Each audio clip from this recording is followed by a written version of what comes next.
So we're on to our next talk. It is my absolute delight to introduce to you Professor Saptarshi Basu, who is a professor in Mechanical Engineering Department as well in IISc. As you know, his research interests are quite varied. And today I think we are about to hear about a shocking story. You know, if I could give him an award to come up with titles, I will run out of money. This is one such example of how you come up with the title. So over to yourself, Professor Basu. If we could keep it to 30 minutes. Students are still asking questions. So recording in progress. Yeah, we do. Okay. So thank you. Thank you, Manish. So this is droplet under extreme conditions. And why I mentioned shocking story, because it is droplet encountering a shock. Okay. So do you have a pointer? So the first three videos, what it would supposed to show, let me see if it shows here, and here, and here. So at least the last one is playing. So that is what happens to a droplet when it encounters a shock. These two are also supposed to show the same thing. Okay. So these are why these three fluids are there, because one is DI water, which is Newtonian. Then you have a polymeric fluid, which is viscoelastic, and lastly you have liquid metal, which is Newtonian still, but with certain properties. All right. So the background and motivation, without going into too much details, it's all there. We already know that why droplet atomization is particularly important, because while we are not dealing with primary atomization here, we are dealing with mostly secondary atomization. And secondary atomization, as you know, has a role in combustion efficiency all the way up to spray drying, all right? And by this time, after listening to so many talks, you already know that in droplet atomization, two numbers are particularly important, the Weber number and the Onsorge number, and the Reynolds number thrown in for good measures. We will also show in polymeric fluids, there is certain other numbers also which plays a significant role. Right? And this is more background. This is, for example, a liquid jet in a supersonic flow. This is a metal powder production, which is basically from Nicholas Appel's thesis. And this is sheet atomization in a swirling flow from our group. And this is a 4 millimeter drop impact on a Mach 3 projectile. What all of this shows, these are droplets which are encountering high speed flows, essentially. And some of them are shocks. And yeah, these three are shocks. This is not shock, but still fairly high speed to begin with. And there has been a lot of work that has been done on secondary atomization of droplets. In particular, you should look at this very famous paper by Jerry Faith, which was published in IJMF, which basically shows that if you plot the Weber number and the Onsorge number map, what will happen is that regardless of the Onsorge number, the droplet, as you go on increasing the Weber number, shows different types of breakup. And those breakups are shown over here. It can be a bag breakup, it can be a bag and stamen breakup, it can be multi-bag breakup, or shear stripping breakup, or catastrophic breakup. Why we say catastrophic breakup, we do not have a clue. That is another way of saying that we don't know what it is, right? But what Jerry Faith's work actually showed, that up to about Onsorge number of about 0.1, you don't see any Onsorge number effect at all. The curve starts to curl up as you go on increasing the Onsorge number.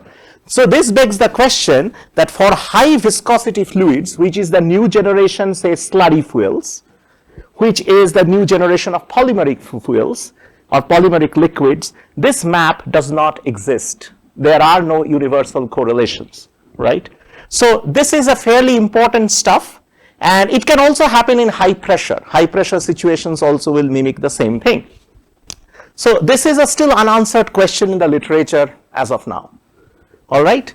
So we need, and also the data at high Weber number limits are not really readily available. As we know that in any case, when you study secondary breakup, there are three ways you can do it. One is a drop tower facility, one is a shock tube, and one is a droplet entrainment in a jet.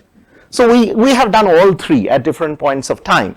But what we do not have is particularly Weber number, high Weber number limits, and what kind of breakup modes actually dominate. So for example, here what Theophanes and others actually have showed that, okay, you have less than Weber number 100, you have these types of breakup. When you are in a transition mode, okay, you have a mixture, And in a shear induced entrainment mode starts happening at Weber number kind of greater than 1000. That is the current state of the art. This is what was seen. And still there is a lot of confusion in the types of breakup, which modes actually dominate in what way. There is a lot of these things. So we see that there is a limited literature, and we want to know what is the mechanism of droplet breakup and what is the role of surface instabilities, and the fundamental question is, can the results that we do for water can be translated to other liquid metals or to polymeric fluids? If there is an universality of that sort, then that would be a really nice game changer. All right. And of course, there is size measurements of atomized droplets also that forms an important part, which basically Jatin here actually did. That is because at these kind of fast phenomena or transient phenomena, measurement of droplet size becomes an onerous task. All right. So we are going to say that the fluid may be viscoelastic or polymers, it can be water, it can be liquid metal. We'll try to see if there is some underlying mechanism for the same. So for this, we used a shock tube, and this is not the shock tube that you will see in the aerospace department. This is a shock tube about this size, about half of my height, and I'm not tall. So what happens is that this shock tube actually uses a metal wire which you basically explode, and that creates a blast wave, which you now use different contraptions to make it planar, and your droplet is dropped either from a syringe at the top or it is directed to an acoustic levitator.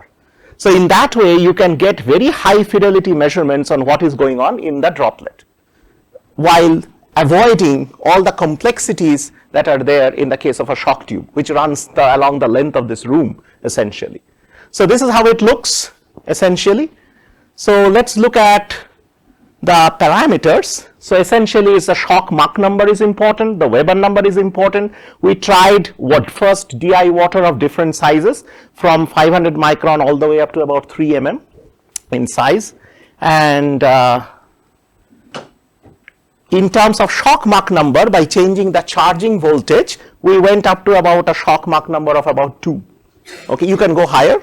The facility can go higher, but we did not try. We didn't want to, invite an explosion of any sort.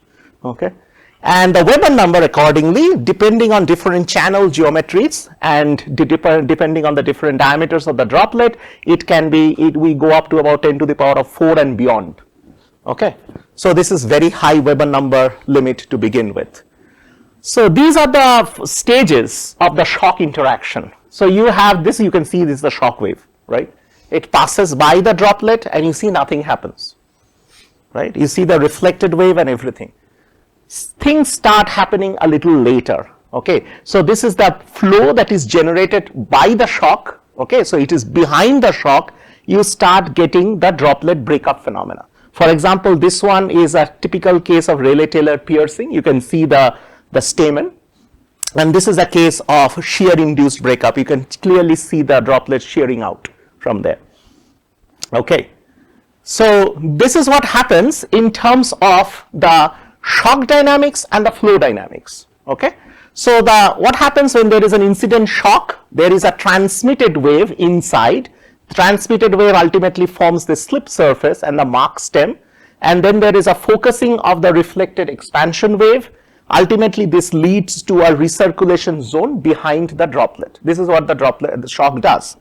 In terms of the flow, as you can see, this is the flow field that is created around the droplet, and because of the pressure difference in the fore and the aft of the droplet, and because of the recirculation zone that is created, you get a flattening of the droplet initially, and you see these lips coming out at right about the equatorial region. That is what actually undergoes shear stripping. All right, so this is the phenomena in a nutshell, and this is the corresponding Schillerin image that shows the same. All right, so shock interaction initially is minimal on the breakup, but things starts to happen a little later compared to the shock.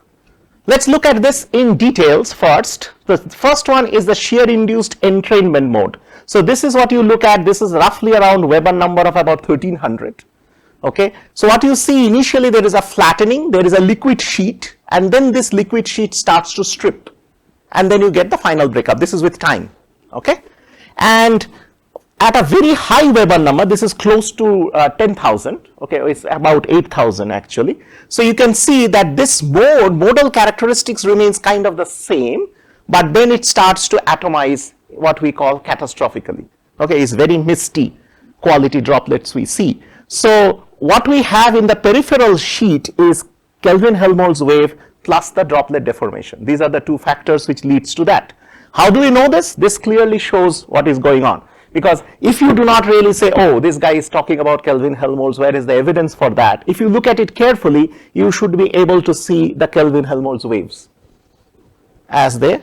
This is extremely high fidelity images carried at two different Weber number values. All right.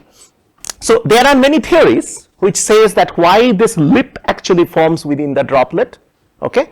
One such theory which is advocated by us as well is because as the droplets gets flattened, there is a flow from the pole to the equator, liquid flow to the pole and the equator, which leads to this bulge, and this bulge ultimately atomizes. The kind of fingers comes out of this bulge and it atomizes.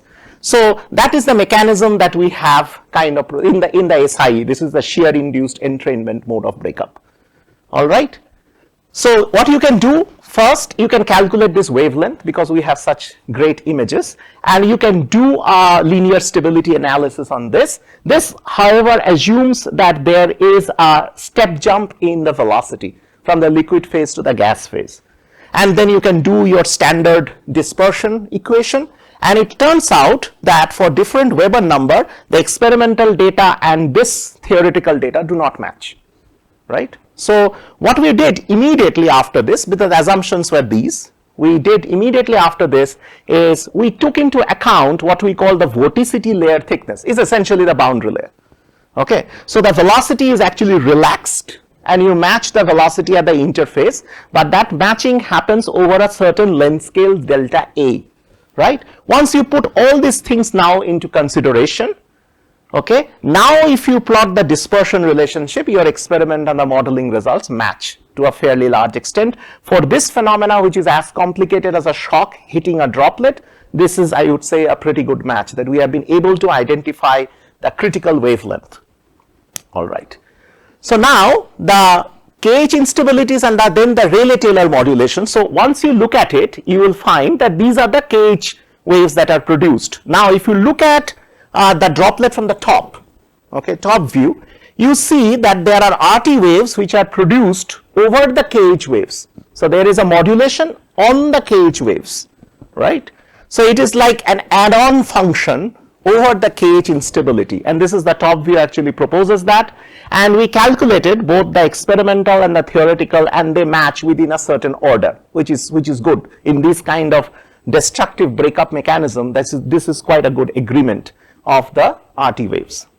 All right. So we propose over here, if you look at these things very carefully, you will see that there is the shock droplet interaction, there is the initial deformation. The Rayleigh-Taylor piercing will lead to something like this. So there is a deformation, and this will lead to that central stamen and two bags. Whereas in the shear induced breakup, you will have bulging of the equator, and then their waves will propagate, accumulate over here, and lead out as fingers. And the fingers actually show the typical Rayleigh-Plateau instability as the fingers come out and kind of destroy.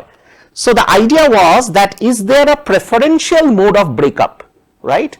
So we see that the big droplets undergo almost exclusively SIE mode of breakup, okay, bigger ones, while the smaller droplets show an RTP mode particularly, that is this big bag and stamen. So is there a criteria that separates the two?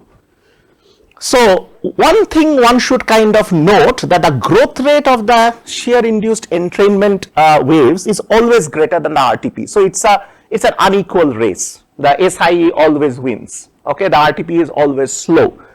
But if your droplet size is comparable to the size of the Kelvin-Helmholtz wave, that means the Kelvin-Helmholtz wave cannot fully form because your droplet is smaller in size than the Kelvin-Helmholtz wave. You will have a situation where the RTP mode is dominant. That is why we get it in smaller droplets and not in the bigger ones. Bigger ones are all dominated by the SIE mode.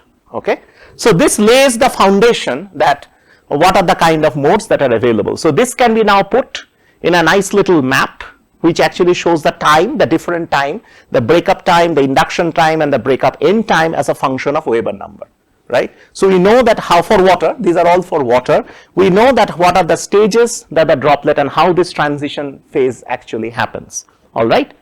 So now shifting, we now know what is going on in the case of liquid water. Shift to liquid metal, okay? There is absolutely no literature available, or very little literature, and there is absolutely no literature on Weber number greater than 100. Forget about the kind of Weber numbers we are dealing with. The idea was, can these results be translated to liquid metals? Very simple question. And there are, of course, compressible effects that changes the atomization dynamics. So we used Galstein air and Galstein in nitrogen. Remember that the density is roughly about 6.5 times higher, viscosity is about 2.4, and the surface tension is a lot higher, is 1 order higher. Okay, so these droplets are supposed to be more stable to begin with. This required the facility to be upgraded, because what happens in liquid metal, you form instantaneously you form a oxide layer which kind of encapsulates the liquid metal. So you need a nitrogen purged facility, okay? And this is the same facility enclosed in a nitrogen purged chamber. It's an inert chamber basically. So I'm going to skip this one. And so this is the Weber number, and this is for Galstein. You achieve it a little later, just the simple reason of the higher surface tension of Galstein. So this is the curve for water, this is the curve for Galstein in air or nitrogen, doesn't really matter. So if you look at the two views now, this is Galstein in air, this is Galstein in nitrogen, and this is your water. All of them are more or less at the same Weber number, all right. So now what you see is that when you are doing it with Galstein in air, you have this flaky type things coming out. That is because you form an oxide shell, and it is coming out like if you burst a balloon, for example, right? When you do it in nitrogen, that is largely suppressed, and you get this fine misty type droplets once again, and not the flakes.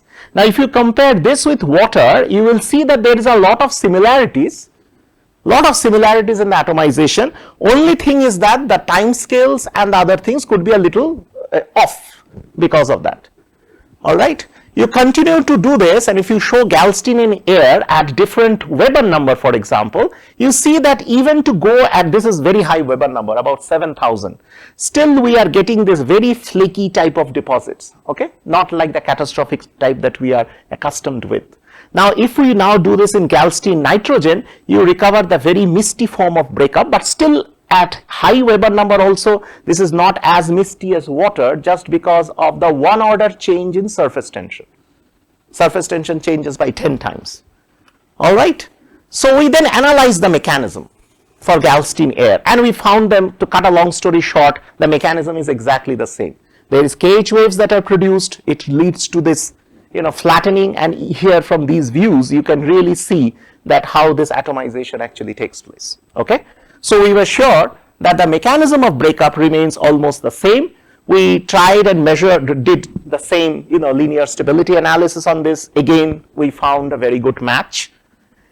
And we're going to skip this one and this one and this one, because this is not important. So liquid metal atomization, what we wanted to say is that the atomization mechanism remains the same, okay? And the Galstein oxidation results in flakes-like fragments. Apart from this, there is no other dissimilarities that normal surface tension increase cannot explain, all right? So then we moved on to polymeric fluid. Naveen is there, right? Yeah, so Naveen, this is Naveen's work. The previous two were Shubham's work. Now this is Naveen and Shubham combination. So the idea was very simple, that polymeric fluid is everywhere. I think Balachandra showed that when you spit, you get all this, in the saliva, which is basically like this, okay, published in Experiments in Fluids. And essentially the thing is exactly the same. It can be used for it can be used for, say, fruit pulp or pharmaceutical chemicals, which are largely viscoelastic in nature, all right? So this is what happens. This is water. Once again, look at it carefully. This is a polymeric droplet. Okay, so you see this jellyfish type patterns and long ligaments that are coming out of this. Okay. Now here the story gets a little bit convoluted. This is because of polymer. Okay. They have elasticity, right? So what happens is that even if we change, and this is basically the characterization of the polymer, but this is not where the story lies. So if you go from DI water and as you go on increasing the polymer concentration, right, you can see that we go from a catastrophic type breakup all the way to very suppressed breakup, even more suppressed, and when the polymer concentration is really high, it does not break up at all. It forms this kind of sheet which kind of, you know, floats like a plastic bag essentially, right? All right. So this is what happens in this case also, and there is a long story behind it also. We have a deformation of the droplet, and if the Weber number is low, you have flattening of the drop, and then you get vibrational mode of breakup. Vibrational means really low Weber number breakup. When you have moderate Weber number, you have this KH waves once again dominating, and when you have really high Weber number, you have KH and RT waves together that dominate, and ultimately it leads to the final morphology, which is basically a sheet, ligaments, this is beads on a string, this is daughter droplets, and this is catastrophic breakup. This is what you get in a polymeric fluid. All right. And this is basically the same thing. You can see the vibrational mode on the top, then you can see the more catastrophic breakup at the bottom. All right. So once again, you find we wanted to look at, now that we are dealing with a polymeric fluid, what is the difference? So in the deformation stage, we found that there is no role of liquid elasticity at all. The phenomena is so fast. All right. Then we looked at the KH instability part, and then you measured the KH wavelengths, and you do the dispersion analysis, and you also infer that whatever is the polymer, whatever is the elasticity of the polymer, it has absolutely no effect on the wavelength of the KH waves, right? So this brings now, then if you look at the same thing with the RT waves now, and these are again dispersion relationships, again we find that the liquid elasticity has got no role in determining the wavelength of the RT instability. So that means whatever we said for water, whatever we said for liquid metal, that is exactly valid for polymeric fluid as well, right? Up to this stage, there is no role of elasticity. Great. So, but now this map becomes important. However, the final topology, that means the breakup topology. So what I am trying to say is that the droplet first deforms, then you have the KH waves, and then you have the RT waves. So this instability generation mechanisms remains the same, but the output of that mechanism varies quite a bit. That means, for example, as you go on increasing the Weber number, you get a lot of misty type of a droplet. If you go on increasing the elasticity number, what you have is that you have more stabilization of these ligaments and the sheets that you form. So KH has done his bit, RT has done his bit, the flow has done its bit. It's the elasticity which tries to pull back and ultimately regulate the final morphology or the topology of the final outcome. Okay. So once you know this, okay, then you know exactly what kind of mode of breakup that you can expect to come out of it. Okay, you can put all of this now in a fantastic map. So this is basically time, that is elasticity number, this is Weber number. So up to this point, all the lines are basically the same. Okay, there is no difference, there is no bifurcation. As you go on here, this starts to bifurcate. So when you get these kind of morphologies at the end of the day, right, due to the inception of all these mechanisms, that is KH, RT and all these things, this now requires analysis. And this is where, as I told my students also, this is where pattern recognition or your AI and ML will come in very handy. Okay. Not only that, the droplets that are generated out of this, out of all this breakup at the final stage, those droplet size measurement or size and velocity measurements becomes extremely important. So that's why with Professor Tropia, Jatin and Shubham before that, they developed the depth from defocus technique to measure the droplet sizes, essentially coming out of events which are as catastrophic as this. All right. So this is roughly, this is the cover art that was, chosen, Naveen on that. Okay. How much time do I have? 2 minutes? 3 minutes, 5 minutes. Okay, then I can go a little bit more, okay, and I show something that why stop at only droplets, because there is a lot of literature, there is a lot of need in hypersonics, for example, or supersonic combustion, where your droplet flame actually encounters a shock, right? So why not look at something like shock flame interaction? This is the work of Gautam and Akhil. Where is Akhil? I don't see him here, or is he around? Okay, so we took the same setup, okay. This is yet unpublished, so this is to be published actually. So what happens over here is that you can use the same technology without the tube, so it creates a spherically expanding front, and your droplet is right there and it interacts with the droplet flame, or you can use these contraptions, big or small, and you can kind of direct and focus the shock on the droplet, right? And there are many variations of this we did. For example, Akhil has done some work on this premixed flame and non-premixed flame and how it encounters the shock.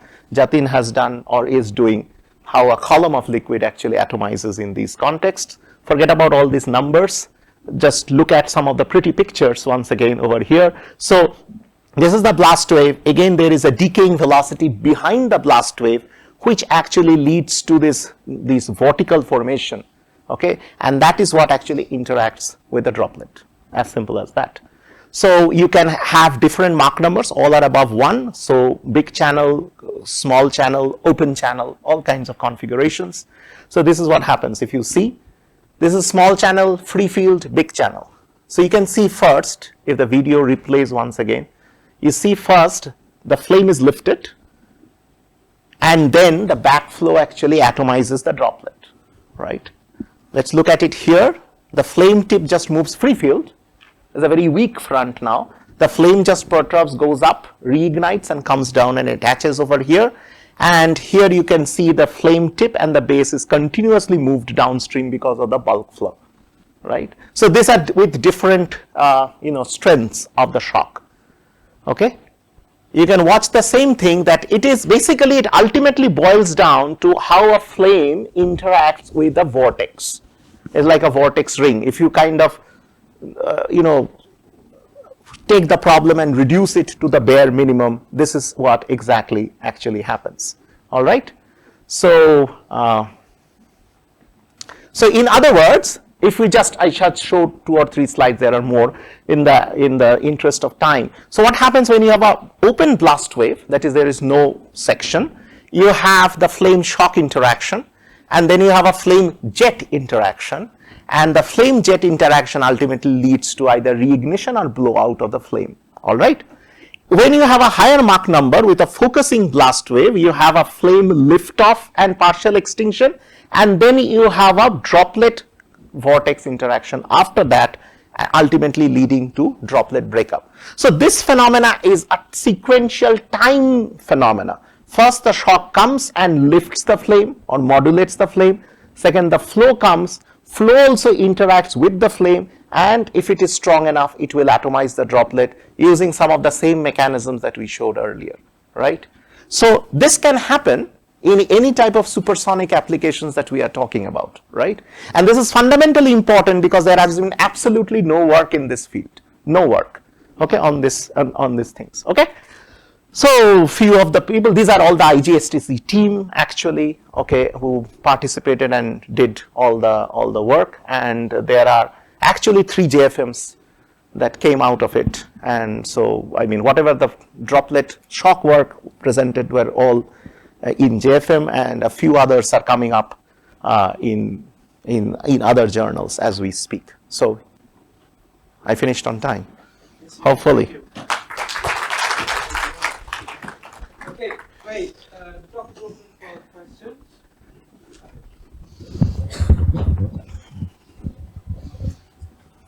Any questions? I think Cam has asked all his questions. That is one problem. I think he knows the work. Yeah, and that's that. I'm just joking. Just to get people wake up. I have a few questions, but I'm just looking around. Is there anybody? Okay, go ahead, Subhadeep. So do you also vary Reynolds number in your experiments? Reynolds number. This is automatically auto-determined. Correct me, guys, if I am wrong, right? So it's auto-determined by the how much voltage you do and how you blast it. So there is really not much of a control, okay, on the Weber number per se, on the velocity per se. Yeah. When the metal atomization results and the liquid water atomization results were to be brought on the same page again, then Reynolds number was playing some Role, yeah. So, but most of it is determined using Weber number. So there is no way to keep Weber fixed and vary Reynolds in the experiment. It can be done. We did it in the continuous flow facility, obviously. You can add maybe surfactants to change the surface tension. It can be done in that way, or by choosing a different liquid and then changing your flow. So that is the properties part. What we are talking about, that we also have the continuous flow part. There, of course, your Reynolds number and Weber number both can be independently varied. Just in the metal and liquid water, when the surface tension was like order of magnitude different. So to get the same Weber number, the Reynolds number, if you evaluate, will be much higher for the metal. Yes, atomization, yes, right? yes. But the qualitative features look same when we bring everything in the Weber number. The idea was that the mechanisms do not really change much, because of course we cannot match the exact values. That's why you see odd numbers like 1317 and 1408 and all these things. Otherwise we would have been 1300, 1400, nice and easy. But but the feeling is within a particular range of Weber number, well, things are kind of all good. Even if you look at Jerry Faith's map, it was Weber number with Onsorge number, that map. Okay, because Onsorge number, Weber number, Reynolds number can be combined to give, for example, Onsorge number. So it's kind of. Okay, thanks. We have next question there.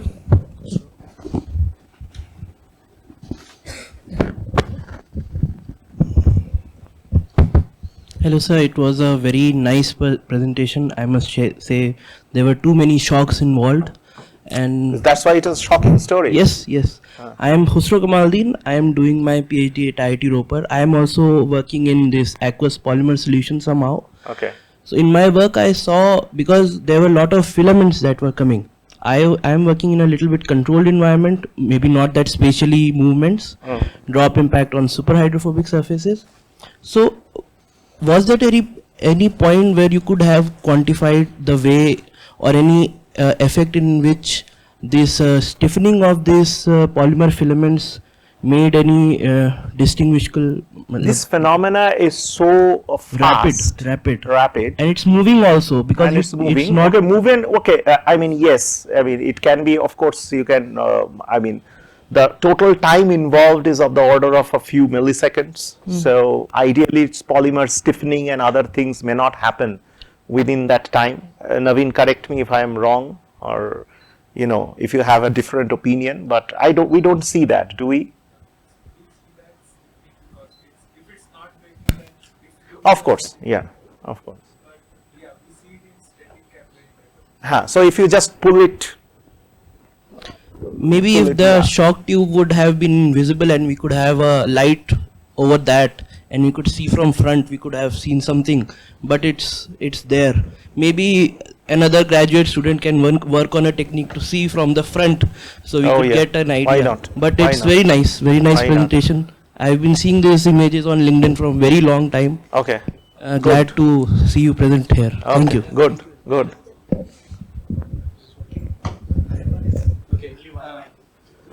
So This one is working. now you are bringing me back to Alex Yarin again. This is the problem. So anytime you see these filaments forming, that's a reflection that your polymer filaments have been stretched. And because this is happening really fast, it doesn't have time to break up. So when you see the strands, that's when your rubber cords are stretched. Yeah. So you actually see it.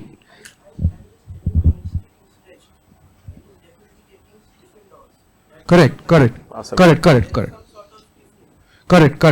But yes. So the reason, The real way to check that would be if you had multiple polymer concentrations and so on and so forth. Yeah. That So static capillary what Naveen has, where he pulls it nicely and in a slow That's where it fashion, comes in. you will see that. Yeah, I mean, it it's does. more understandable there. Okay. Any other question? I will teach a non-Newtonian fluid mechanics course in my life someday. I don't know. I don't have time at the moment. Any other questions? Yeah, please. So with this high Mach number, the KH instability should be very higher than the Taylor instability. Recording right? stopped. Okay. Yeah, did not hear you. So the KH instability should be very higher than the effect of KH should be very higher than the Taylor instability, right? RTP you are talking Yeah, about? yeah. Yes, yes. The growth rate is higher. Definitely. Okay, so the okay. The growth rate is higher. That's what we said. That the growth rate is higher. Faster, basically. If I understand the question correctly, yes. Okay. I have lot of questions, but Okay, good. it's better we don't stress you enough. You've had enough trouble already. No, Thank you go for ahead, the go ahead, man. wonderful talk, and we'll discuss that over dinner or something Sure, like that. sure. Let's join in thanking Professor Basu one more time for a wonderful talk. And before you go, there is no exception here. Yeah, We I still honor get. everybody appropriately. Thank Yes, you very much yes. for your wonderful talk.